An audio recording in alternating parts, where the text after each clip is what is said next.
Hello viewers আপোনালোক সকললৈ ধন্যবাদ জনাই আজি আপোনালোকৰ ওচৰতে লৈ আহিছো এয়া কঁঠাল হয়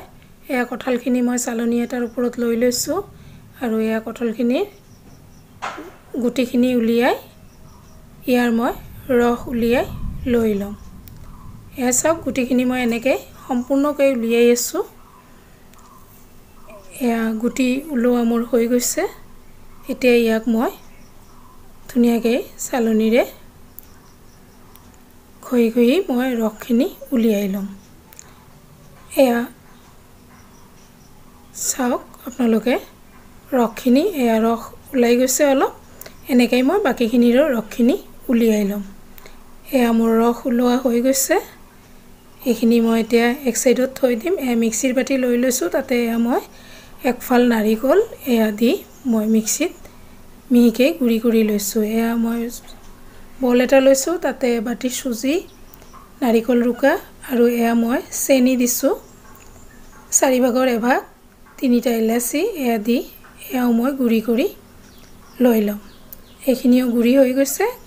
ইয়াতে সুজি নাৰিকল আৰু চেনি গুৰিখিনি দি লৈ লৈছো এইখিনি লোৱাৰ পিছত ইয়াত এতিয়া মই কঁঠালৰ ৰস প্ৰথমতে মই হাফ কাপ দি দিছো হাফ কাপ দি তাতে এয়া দি দিছো মই 1 চামুচতকৈ অলপ কম বেকিং পাউডাৰ আৰু অকমান নিমখ এইখিনি দি গুটেখিনি বস্তু মই মিলাই লৈ আছো সুজিখিনি যথেষ্ট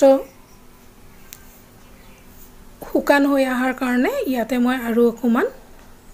কঁঠালৰ ৰস দি দিম এয়া কঁঠালৰ ৰস দি দিছো দি ইয়াক ধুনীয়াকৈ মিলাই লৈ লম এয়া মিলোৱা হৈ গৈছে এতিয়া এইখিনি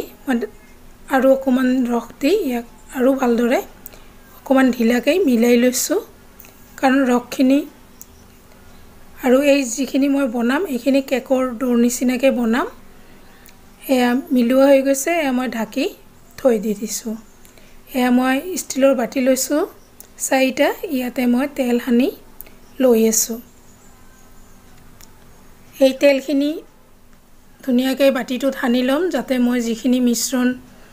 দিম সেইখিনি ভালদৰে উঠি আহে আজি লাইটটো বৰ ডিস্টাৰ্ব দি আছে গতিকে অকমান এন্ধাৰ আৰু পোহৰ হৈ আছে এয়া মই আৰু অকমান ৰস লৈ লৈছো কাৰণ ইয়াক থৈ দিছিলো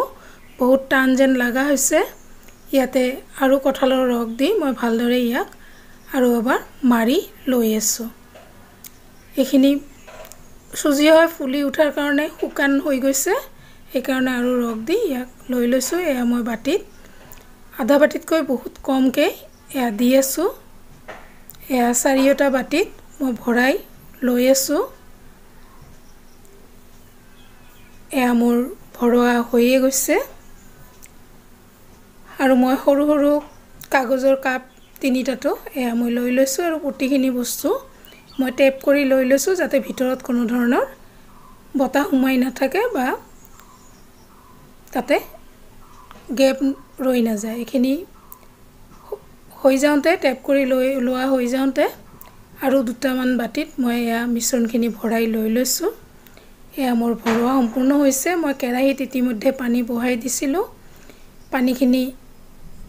উতলি আহিছিল মই জুইটো কমাই দিছো দি ইয়াতে বাটি 4টা মই প্ৰথমতে বহাই দি দিছো বহাই দি ইয়াক ঢাকনা মাৰি 20 মিনিটৰ কাৰণে হবলৈ দি দিম এয়া 20 মিনিট পিছত মই ঘূৰি আহিছো আৰু এয়া সব কি ধুনীয়াকৈ ফুলি উঠিছে গুটেকেটা আৰু এই কটাৰী সোমাই দিছো একো লাগি আহা নাই তাৰ মানে ই হৈ গৈছে ইয়াক মই সম্পূৰ্ণকৈ নমাই লৈ লৈছো নমাই লৈ এয়া মই যিখিনি কাগজৰ কাপ দিছিলো সেইখিনি বহাই দি দিছো এয়া সব কি ধুনীয়া দেখিবলৈ হৈছে আৰু এয়া কাগজৰ কাপ কেইটাও হৈ গৈছে এয়া নমাই লৈ লৈছো এতিয়া এইখিনি মই উলিয়াই লম এয়া সব কি ধুনীয়াকৈ উলাই আহিছে আৰু বস্তুখিনি বৰ ধুনীয়াকৈ খুলিব পৰা গৈছে এইখিনি সম্পূৰ্ণকৈ মই উলিয়াই লৈ আছো সম্পূৰ্ণকৈ উলোৱা হৈ গৈছে এনেকৈ আমি সুজিৰে কঁঠালৰ ৰস দি ভাপত দিয়া পিঠা বনাই খাব পাৰো চাহৰ লগত বৰ টেস্টি হয়। আপোনালোক সকললৈ ধন্যবাদ জনাই আজিলৈ সামৰিছোঁ।